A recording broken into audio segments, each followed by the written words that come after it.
The transgender agenda has steadily gained the support of Hollywood.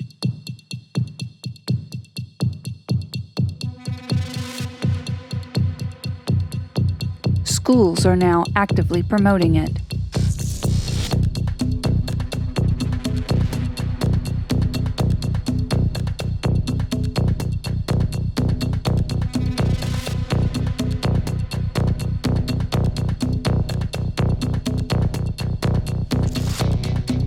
It is now backed by our legacy media. Tomorrow, and hundreds of thousands of people are coming to our backyard to celebrate. And one group that will be front and center is the trans community. 10 News reporter Madison Allworth explains why they've been given a very unique position in Florida's largest pride parade. Washington, D.C. has made transgenderism a primary focus.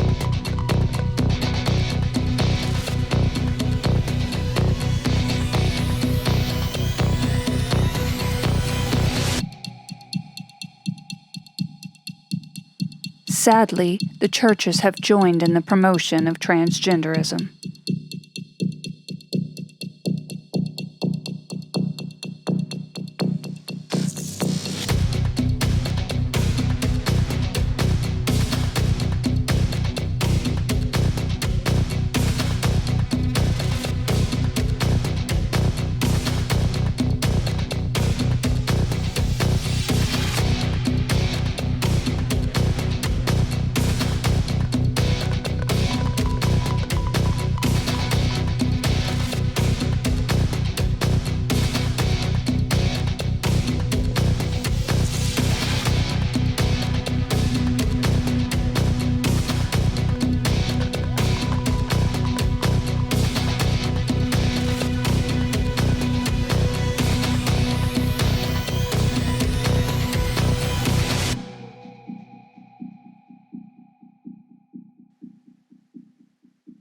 Wow.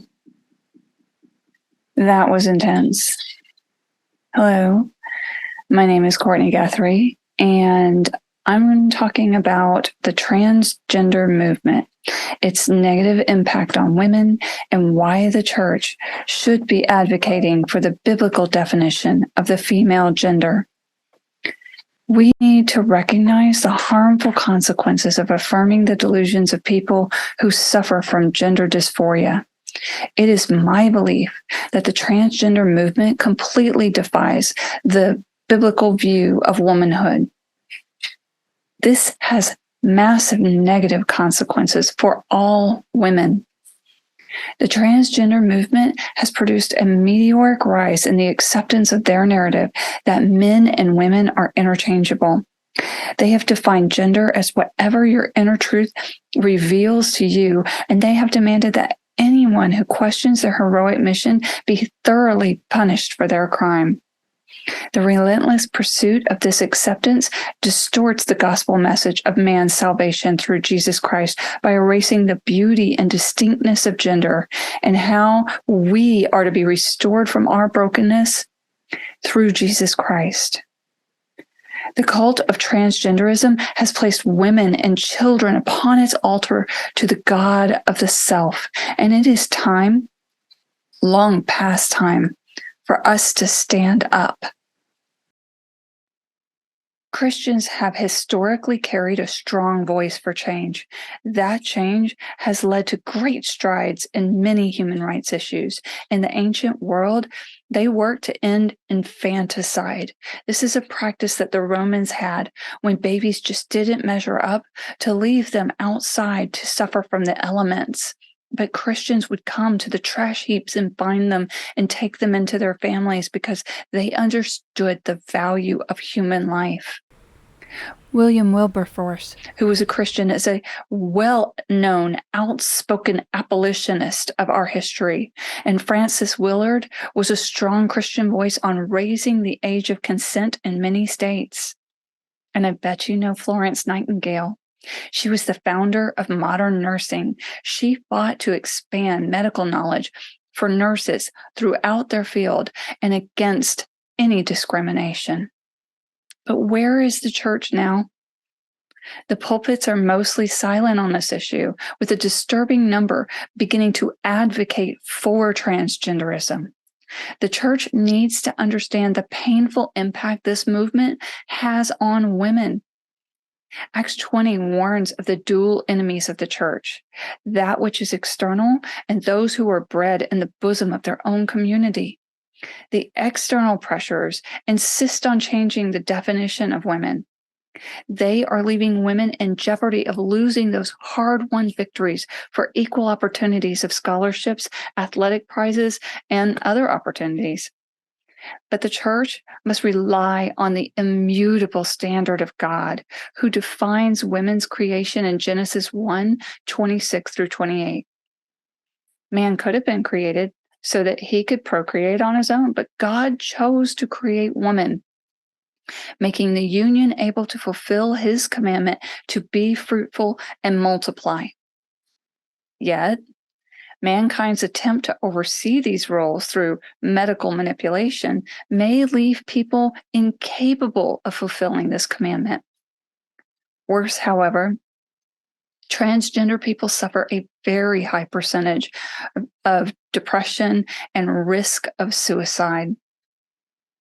The internal pressure includes churches allowing transgendered people to hold leadership positions and, by far worse, preaching the acceptance of surgical mutilation of the body in support of someone's dysphoria. This is the loving response? No, it is the opposite. It is the opposite of rescuing those who are being led away to slaughter and death. And it's all wrapped up with a pretty bow of kindness and love. Consider the case of a Belgian named Nathan Verhelst. The emotional abuse that she suffered from her parents for being born a girl caused her to hate her female body. So what did she do? She underwent loving medical transformation, which was provided by the state because that's what they do in Belgium. And she became a man, only to find that her body was something that she could never see as anything but a manufactured facsimile. And then she was lovingly euthanized by the state to alleviate her depression. This is the state's idea of kindness, mutilation, and sacrifice. The church must have a greater love than this. Now, while my focus is on the female gender, I recognize that men suffer from this movement as well. However, the reasoning behind a man suffering from gender dysphoria and the ways in which men suffer from the trans community can be completely different from what women go through. I will also not be addressing the term intersex or intersex people, and that's for two reasons. One, the term is now a catch-all that includes people who are not showing any ambiguous genitalia. So this would include people such as a man who was born with his urethra in the wrong location, but they have to wait until after he has finished puberty before they can surgically alter it to the right location. But also, a large majority of these cases do identify as their biological sex, while they may have a smaller penis than what you would expect, or their gender might all in some way be muted or deformed in some way. They have a determined biological sex, and they most often align with it. So let's get to what I am covering. What is a woman? And why did God create gender? After creating man in his image, God declares his creation very good. Every step before this, he just declared it good. But in this case, it was very good. Then, of course, we have the terrible fall in Genesis 3, where woman wanted her eyes to be open to know what good and evil are. But instead, she was led to being unable to know good from evil. And now that skewed knowledge has reared its ugly head in the form of transgenderism. I believe that our gender will transcend our lives here. Augustine talks about women keeping their gender from For Earth 2.0 in his work, The City of God. Paul's writing also confirms my belief. In 1 Corinthians chapter 6, he testifies to the body's purpose and meaning, which is mission, witness, and to glorify God. So, how do our bodies, which have very evident signs of our gender, glorify God? And what does this have to do with being made in his image? So, this intrigued me enough to look at the science. According to Langman's medical embryology, fertilization with an X carrying sperm produces a female, where a Y carrying one will produce a male child. However, science is always discovering new things and new understandings specifically about human genetics. For instance, one such discovery is the SRY gene, which is the sex-determining region that is normally carried on the Y chromosome. And this gene has a transcription factor that directs the formation of the male genitalia. It is a complicated process that will no doubt see many advancements in the future. The point I'm making is that it's an intricate process that we understand to be boiled down and rooted in the sex chromosome. Look, I'm not interested in debating the genetic intricacies of one's biological sex.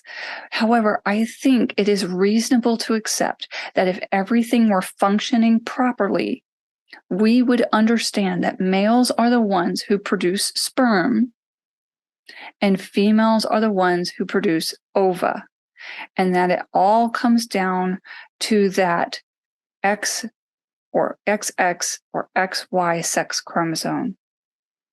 And in those functions of producing those gametes, the sperm and the ova, we are able to fulfill God's command to be a people that are fruitful and multiply. So with that definition at hand, a transgendered person is someone who does not have an identity that matches with the sex that they were objectively known to be at birth. So back to the Bible. Paul recognizes the symbolism of our gender in Ephesians 5:32, where he said that it is man and woman who would create a union of one flesh, which reveals the profound mystery of the union of Christ and the church. This symbol is further emphasized in God's referring to his people as his bride. Julie Roys uses examples like these to demonstrate God's design to unify with us through our gender in her book, Redeeming the Feminine Soul. So, God is masculine in the case of the groom-bride situation because he acts as the initiator of his people. And his creation always acts as the receiver. So, masculine is the one who is the initiator, and feminine for God is the one who is the receiver.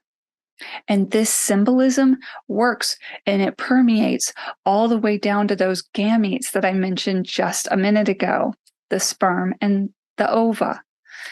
As the male produced sperm is received into the woman, not getting too graphic here, it will reach this waiting ovum, and then it must penetrate the outer lining. And once being received into the interior, it initiates the ovum to produce a strong barrier of protection against any other invaders. That right there, that's when one's biological sex is determined. In that very first moment, everything that baby needs to either become male or female are available. Now let's look at some of the negative consequences of this movement. First, there's the impact that it has had on the scientific community. So recently, in the Diagnostic and Statistical Manual, they reported that biological males have an expected rate of gender dysphoria at 0.005 to 0.014%. It's very small. And far less for women, 0.002 to 0.003 for biological females. As a matter of fact, it was reported that there were 0 cases of prepubescent girls or peripubescent girls identifying as transgendered. But surprisingly, people have witnessed an explosion of stories about transgenderism. If the number is exploding, it's reasonable to ask, what is the cause? Are people suddenly today prone to suffering gender dysphoria?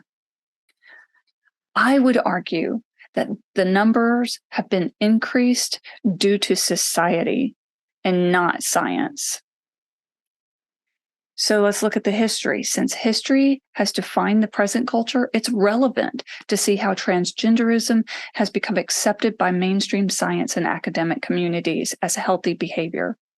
You see, until 2013, the term gender dysphoria was listed in the Diagnostic and Statistical Manual of Mental Disorders for transgender identifying people who were suffering what is now called transgenderism and was considered that psychological disorder. In America, the roots of the movement have become particularly known from 2 scientists. Harry Benjamin, who is considered the founding father of transsexualism in the West, and he was the one who insisted that gender and sex were never meant to be synonyms, but that gender is what is above the belt and sex is what is below. And then we have John Money. He was the first to define gender as a social construct in academic literature. You see, Money's work at the Johns Hopkins Hospital made the institution into a forerunner in gender reassignment treatments, based primarily on his work with those who were born intersex. In his conclusion, he determined that children's gender was based solely on how they were nurtured. Yeah, so the premise of his experiments with the intersex people were people who were genuinely suffering from severe abnormalities in their genitalia. So these people would be then raised in either as a boy or a girl determined by the parents or by John Money swaying the parents. We'll get to that in a second. And then they would raise them as that child, as a boy or a girl, and push them towards that gender. Now, there are so many problems with this philosophy or this thought process being applied to a totally normally developed sexual being. These people were abnormally developed, which is to say that they could have already been on some sort of sway based on the fact that they have both male and female genitalia available to them. However, in the cases we're talking about today, we're talking about men who are fully developed men and women who are fully developed women. Now, his work, John Money, his work is now generally accepted as flawed. And this is most highlighted by the morally repulsive work surrounding David Reimer. This is a confusing story because the name changes 3 times in this poor man's life. So he starts as a boy, and I think his name was Brian. The story of a boy who suffered a botched circumcision, and that left him without a penis. And, well, the boatload of great, wonderful things came into John Money because this young, poor victim of medical malpractice had a twin brother. The perfect experiment. No longer with his intersex patients was he trying to put an apple and compare it with an orange. He now had the most biologically closely related people that he could find, identical twins. So John Money insisted to the parents that they raise this little boy as a little girl who they named Brenda. But he never stopped declaring that he was a boy. Now, understand this. He was an infant when it happened. He had no memory of it. And his parents never told him about what happened. They just simply started raising him as a girl. They told everyone that he was a girl. No one was the wiser except him. He knew he was a boy. The truth is, David was a boy. He was born with male genitalia based on his XY chromosome. And this means that those in the trans activist communities would call him cisgendered. This tragic case only emphasizes the biological impact of the sex attributes over familial and societal influences.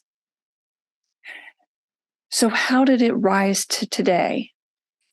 Well, the first popular legitimization of the movement arrived in the person of Bruce Jenner, who was a former gold medal winning Olympian who came out as a trans woman during a television show called 2020 with Diane Sawyer.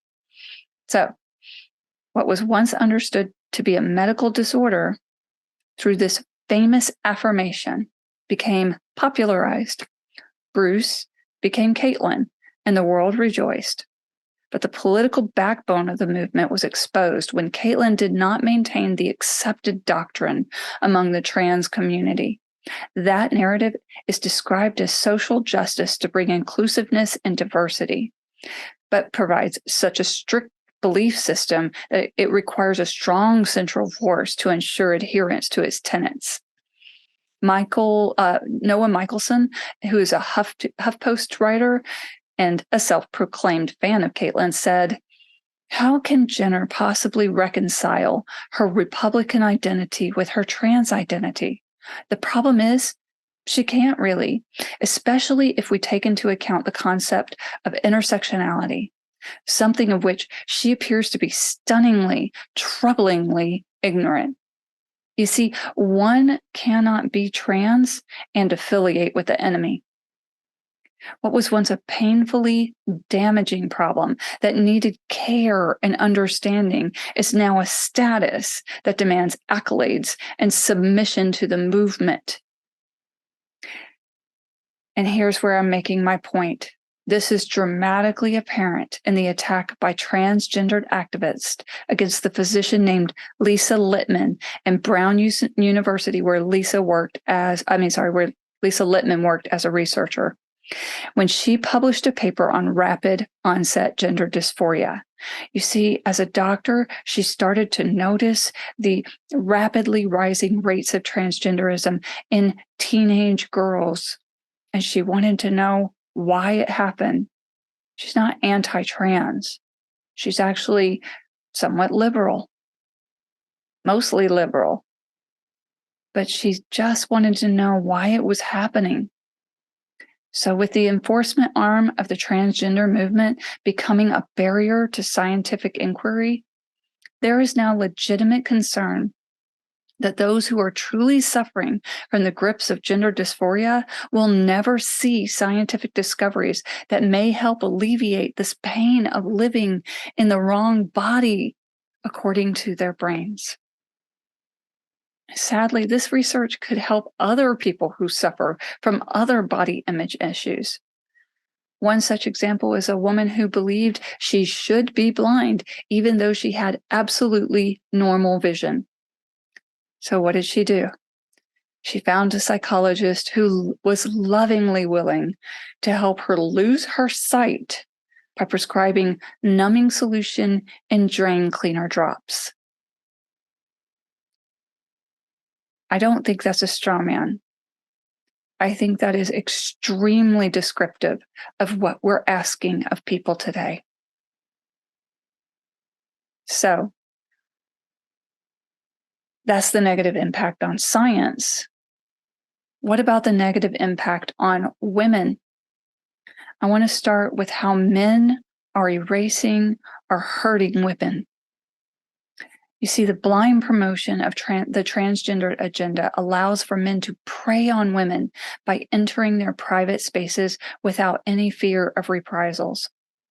Predators are empowered by this allowance, using it as a means to expose themselves to children, ogle the female body, take embarrassing videos and pictures of women, or even raping and assaulting them. Men recognize that spaces like the restroom are not going to be surveilled by cameras for obvious reasons. Then they use their stronger physique to overpower women when they feel certain that no one will be able to help their victims. This is not rocket science.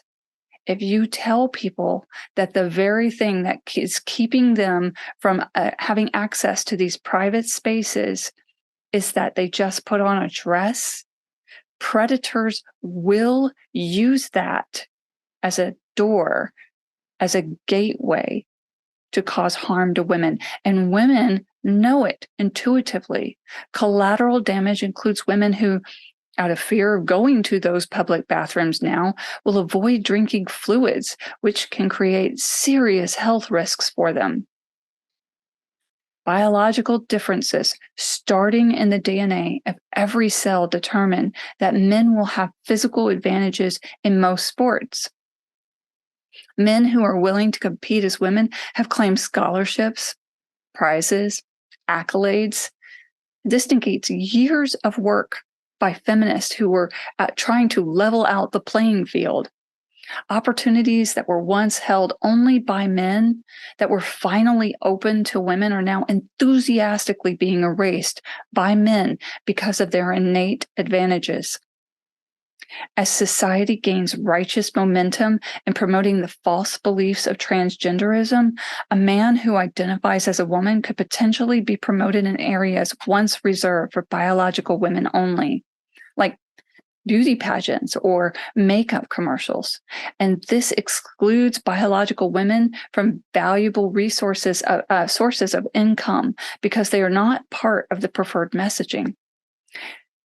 This goes directly against the protections once demanded of the federal government to keep companies from overlooking women to hire men. Now let's talk about the children. Children have vulnerable minds, which are still seeking a lot of guidance and understanding from adults that they believe to be trustworthy. And certainly, teachers are often viewed as the perfect instructor for life. Yet the transgender agenda has made its way into the school systems and are being pushed onto children from preschool up into a worldview that directly contradicts the Christian one. Worse, it promotes the idea that if a child expresses behavior deemed contrary to the biological gender of the child, then he or she will be encouraged by their teachers to try out the opposite gender. This is insanity. By simply wanting to express himself in a way that is viewed by social constructs, I will say, to be more feminine, like being introverted, wanting to read instead of running around a field, or a girl who wants to get dirty and play with insects. These are the same people who are telling us that we need to cast girls in these kind of roles, portraying them in more masculine ways so that they feel like they can be in these fields. So this can lead to a lifetime of issues for a child. But I'm going to get to the issues of transgenderism when someone accepts it later. Right now, I just want to focus on the sexual predators.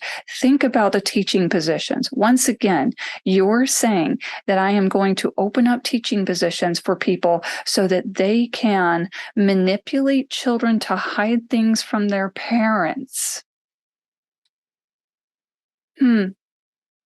Once you've taught a child, let's just keep this secret between us. You see, I care about you in a way that your parents will never understand. So it's just between you and me. I'm not accusing all teachers of wanting to sexually prey on small children. I'm accusing the system of setting it up so that sexual predators will find these caveats and abuse them so that they can have access to children and women. So the transgender agenda hurts women, hurts children, but they also hurt parents in general. Parents who do not agree with the program risk losing child custody. If one parent chooses to indulge a child or push a child into gender dysphoria, even if the child is against it, the other may still lose custody as some courts will perceive any child's protestations as being out of fear from the transphobic parent. This leaves the parent with no ability to protect his child from the catastrophic issues that are related to hormone therapy and surgical treatments that are often used to treat gender dysphoria. And I would say the transgender movement is actively promoting these uses. So these struggles are compounding the emotional damage already being suffered by the child just by the custody battle, but also he or she will now have a skewed body image. And most importantly, they have the removal of God's will in his or her life. Now I want to talk specifically about how we're seeing transgenderism in women today. Right now, there are those who suffer from poor body image, and they genuinely believe that they received the wrong body for their gender. My heart breaks for them. They are suffering greatly. The higher rates of anxiety, depression, and suicide when compared with the general population have produced a hypothesis of a social stress model. This model theorizes that stigma, prejudice, and discrimination are the primary causes of the higher rates of poor mental health outcomes. I would argue it's the separation of God's will in one's life. And science will now admit that all of the stigma that they say they are enduring, all of the prejudice and discrimination that I'm sure they actually do, that they're admitting that it doesn't account for these numbers, not even a majority of these numbers. So what should then be addressed with a loving solution instead faces the promotion of treatment plans that result in even higher rates of suicide. Yeah, the transgenderism whole movement, instead, they'll use verifiably false information from studies that have claimed that the mental health is improving after gender affirming surgeries. And then they'll disallow any scientific debate needed to improve transgender medicine. And finally, they just flat out ignore the evidence that surgical alterations do nothing to improve the mental health of transgender people. Time has borne out that surgical sex reassignment has resulted in suicide rates as high as 19 times higher than the average. Getting the needed mental health attention led women who had experienced trauma-induced hatred for their body to see great mental health improvements after professional treatment targeted those traumatic events. One leads to a higher rate of suicide, while the other treatment leads to a very positive effect for the woman's life. But one doesn't fit the narrative. Meanwhile, gender reassignment surgery and some effects of puberty blockers are irreversible and no more assigns one's sex any more than cosmetic surgery reassigns one's age. These procedures leave people unable to reproduce and suffering from multiple associated negative mental health outcomes. Pushing the transgendered message on children leads to irrevocable damage without any gains. Those who accept the transgendered ideology as the preferred worldview will naturally be more inclined to pursue these medical treatments for themselves at the first sign of mental discomfort. However, science shows that little evidence that gender identity issues have a high rate of persistence in children. In fact, most children will grow out of their gender confusion. Meanwhile, telling a person that she must alter her body to compete against a negative self-view is clearly emotionally damaging. In a society just beginning to realize the damage that breast implants can cause, let me pause here and say it causes fatigue, joint pain, tiredness, brain fog, memory loss, anaplastic large cell lymphoma. I see pictures all over Instagram of women proudly having these false breasts taken out of them. Those women would have needed periodic need for replacements. Doesn't it seem counterintuitive to suggest that any plastic surgery is the best solution for a child? Meanwhile, patients' pre-treatment expectations about their ideal post-treatment life will oftentimes, most times, go unfulfilled. They will then have to choose to return to their gender identity that's consistent with their biological sex, and undergoing that treatment carries considerable psychological pain and further physical risk, especially when it was originally performed in childhood. Gender therapists fail to associate the difference between dissociative disorder and gender dysphoria. Those who are using or fail to understand the association, those who are using dissociation as a coping mechanism from a psychological trauma, they're not genuinely feeling like a different gender. They're trying to distance themselves from that pain that is connected to whatever attribute of their body. These therapists who are accepting a values over facts dichotomy promote that disconnection by ignoring the fact that gender consists of a lot more than what's between your legs. The final result of gender affirming treatment is a lifetime of maintenance required by men, and I'm sorry for the extent I'm going to talk about this, men who have to continue to dilate their wound of their faux vagina, women who repeatedly have to undergo penile prosthesis replacement and have further complications from it, and both sexes forever having to use hormone replacements. This leads to astounding profits for the medical community at the expense of continuous human suffering. Women are scarred where skin is removed from one location, like the arm, to create that penis, and urological issues that occur from trying to create a functional urethra opening. You know, puberty is the exact moment when teens are most likely to be experiencing feelings of alienation from their bodies due to major hormonal shifts. Society was once rightly concerned that teenagers might make poor decisions from peer pressure. But now it cheers enthusiastically as the transgender movement uses strong social pressures to promote transitioning. I'd like for you to watch a couple of videos.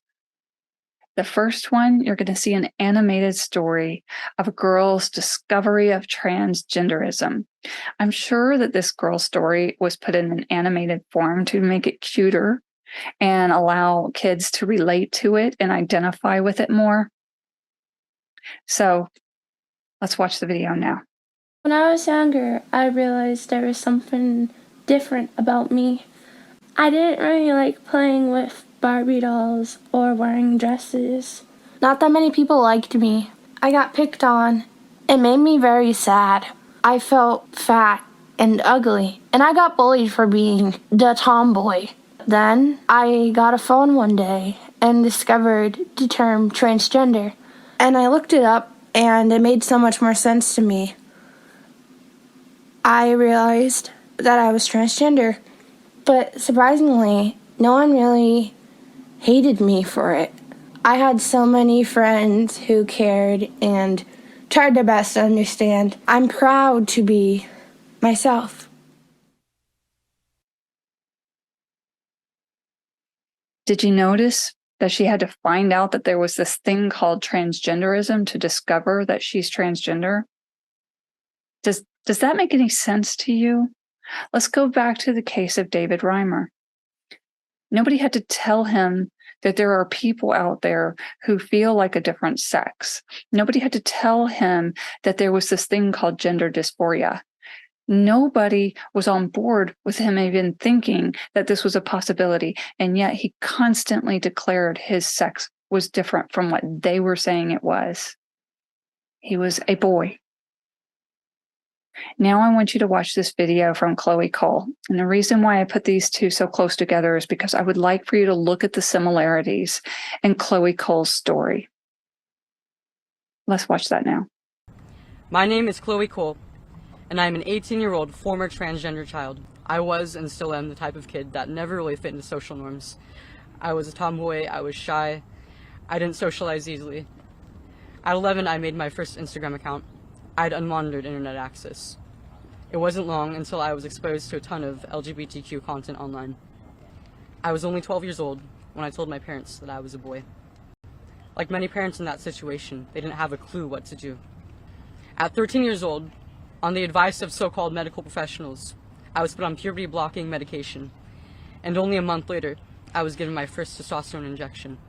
The gender clinic presented my parents with the classic false dichotomy regarding children with gender dysphoria. Would you rather have a dead daughter or a living son? At 15, I went under the knife for a radical double mastectomy. Transgender people are the most celebrated subset of this community. I saw the unbelievable amounts of praise and attention they got online, and subconsciously I yearned to have a piece of it. With every milestone in my medical transition, I was given more and more attention and celebration. It was the ultimate high. Even in person, I got more attention. Girls would have crushes on me, and I would have people come up to me in the hallways asking to make friends, and it was unprecedented for me. I felt like a celebrity. At 16, I finally realized what happened to me, and that I had made a huge mistake. I realized the beauty of motherhood was stolen from me by medical professionals who my family entrusted me to. I realized after maturing a bit more that a child does not in fact know who they are at 12 years old. I realized that I wanted to be what I always was, and forever will be, a woman. My friends all turned against me because I was evidence that their beliefs were a lie. I was a joke. I was a fraud. I was many years behind in development, incapable of feeding my future children, and worst of all, completely alone. Even the medical professionals who got me into this mess now have no idea what to do with me, and they refuse to help me.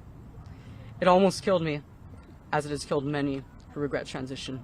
What will we do to protect this most vulnerable group? Up until now, the media has been parroting the same ideologically driven talking points. Affirm, affirm, affirm. No child deserves to suffer under the knife of a gender-affirming surgeon. America's children, all children, deserve better. Thank you.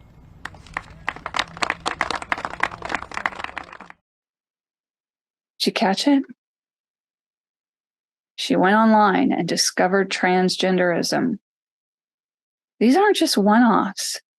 I keep hearing this story in my research of a girl who didn't feel like she belonged, who felt like she didn't have a lot of friends, who was either looking for something that related to these feelings or was just in a group like a Harry Potter fan fiction, and discovering that it's mostly run by transgendered people. And of course, certain people are considered small and worthless and not worthy of even being talked to. But if they were to simply change their sex, they suddenly become valuable.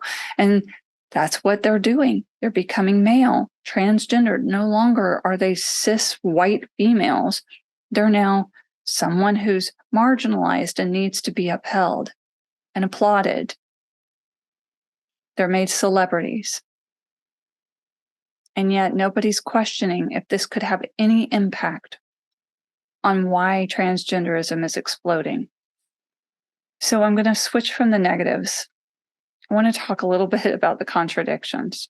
I just want to finish up with that because when it comes down to it, none of this makes sense. The contradictions in the transgender worldview are many. This could possibly be so designed, I don't know. It maybe allows the greatest number of people to identify with the movement if it's very confusing.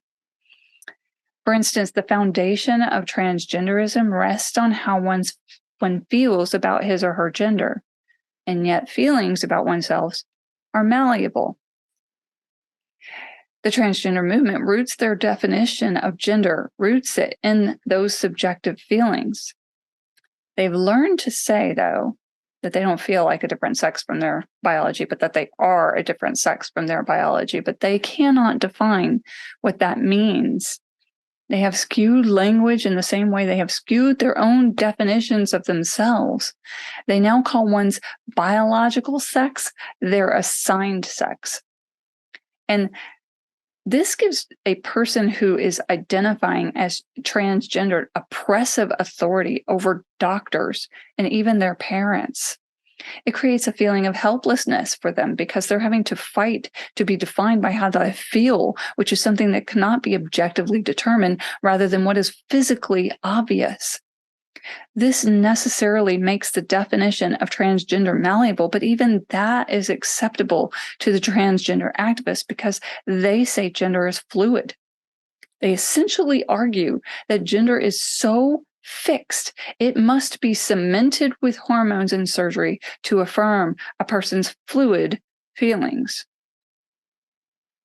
Whether a person is a girl or a boy, well, the transgender activists would say a transgender girl is a girl, that a child that is born a boy is a girl. They're not capable of having any objectively defined gender.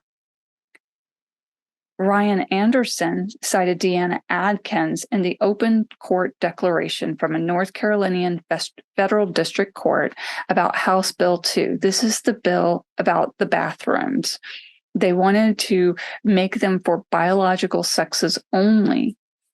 And Ryan Anderson puts this in his book, When Harry Became Sally. So Adkins said, and I quote, "From a medical perspective, the appropriate determinant of sex is gender identity."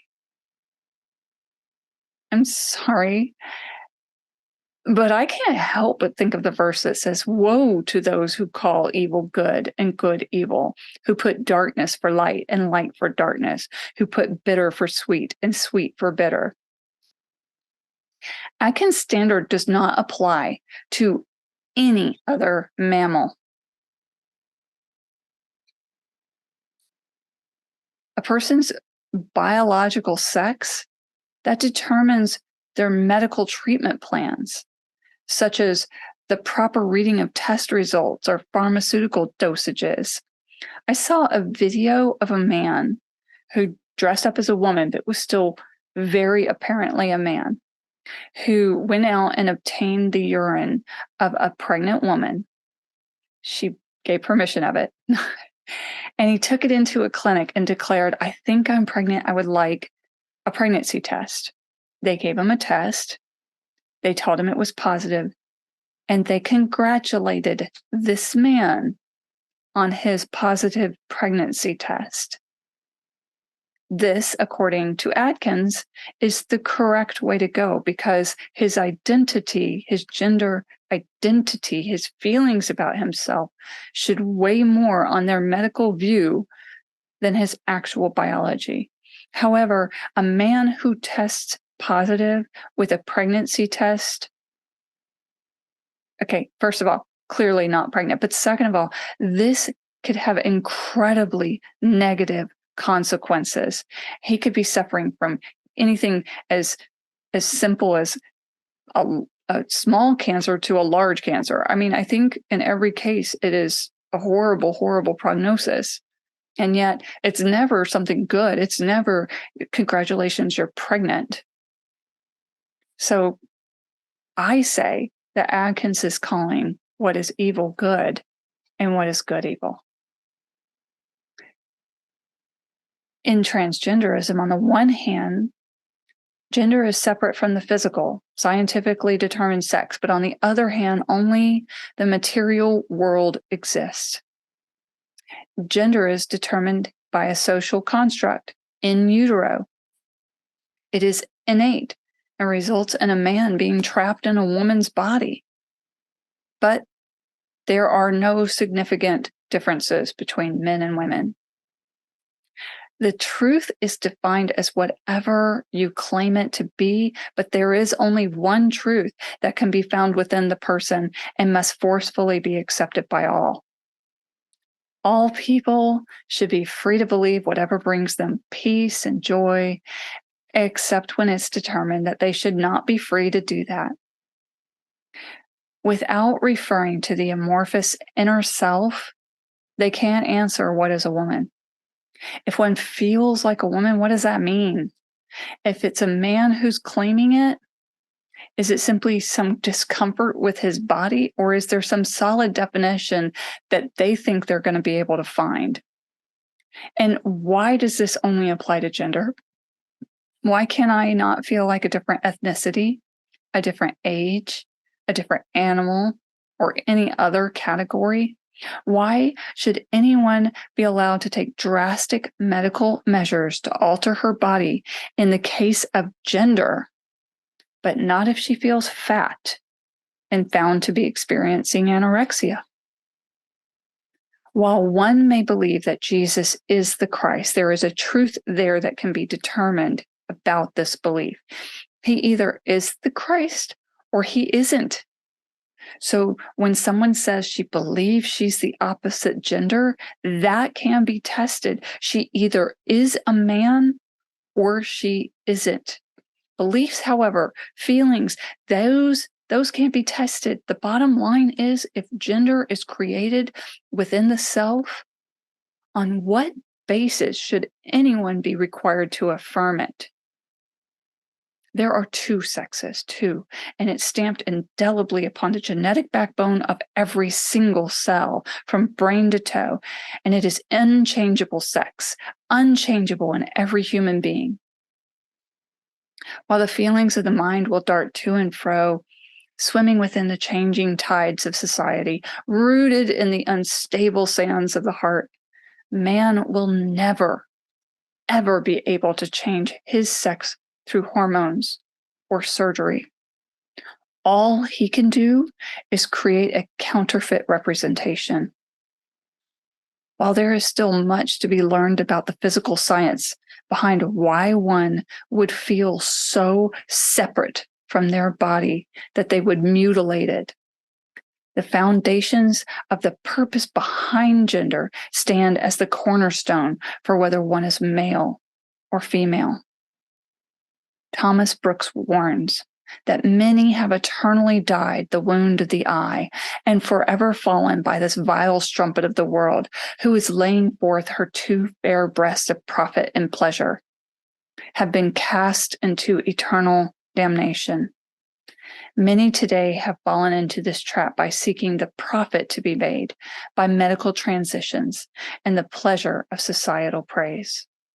With global spending on LGBTQ issues increasing by multiple factors over recent years and now reaching over $400 million, it is imperative to understand that profit, not kindness, is possibly the greatest motivator behind the transition movement.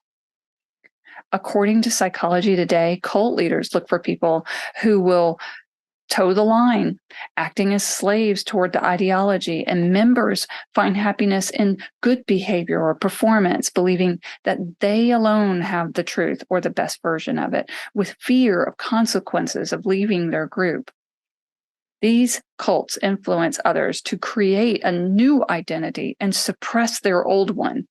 This sounds eerily like the transgender movement. They call for adherence to their ideology in all circumstances.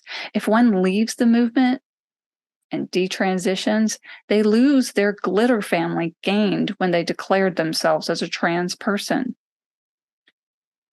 People have lost their social media accounts, their jobs, even their children, when they have not aligned with the transgender agenda. Meanwhile, there are some who will deliberately misrepresent or even create a medical illness due to a psychological disorder called Munchausen syndrome. And in our society today, we are seeing those who are gaining a bunch of social praise as they promote their child as transgendered.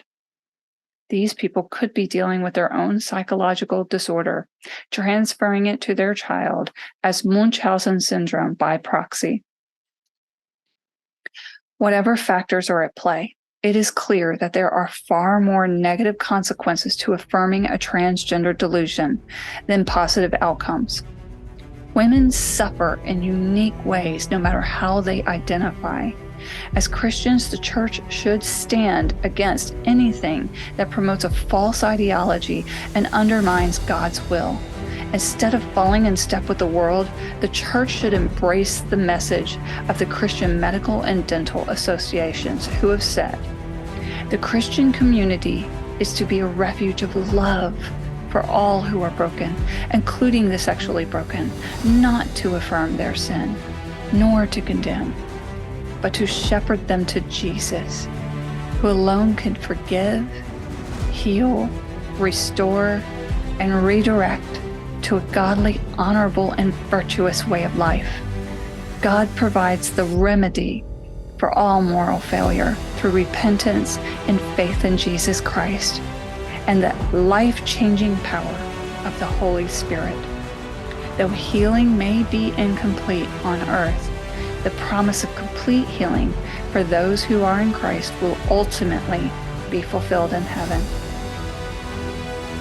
The pseudo-religious, body-shaming message of the transgender movement must be confronted in its incorrect beliefs and damaging effects. Women must have the support of their church in fighting against the false belief that a man can be a woman. Every day, we're witnessing the strides of the transgender agenda. They're starting to pursue taking the organs from a woman, a living woman, and placing them into a man's body in hopes that this will allow him to give birth to a child, not even recognizing that those alone do not make a woman. His hips will not have the natural width and ability to spread to allow for the passage of a baby through a birth canal, even if he had one. Those who are mentally suffering must be affirmed in the beauty and purpose of their bodies, but instead, they're being used as promotion tactics for commercial behavior or commercial profit even. It is long past time for the church to step out of the shadows and speak boldly against the unbiblical definition of women. I welcome your questions and am including the email on the next slide. Thank you.